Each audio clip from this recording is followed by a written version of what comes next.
Hello everyone. So today I've decided to make a plum and nectarine chicken.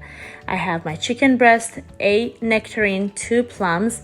I have an onion that I diced. I also diced the nectarine and the 2 plums.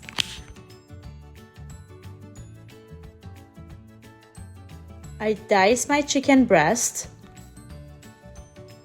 Add some thyme, rosemary, turmeric, paprika, black pepper, salt,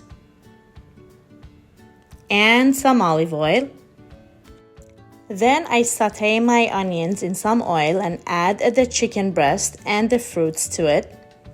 And voila, enjoy this delicious food. Subscribe to my YouTube channel, Cooking with Tanas, for amazing recipes.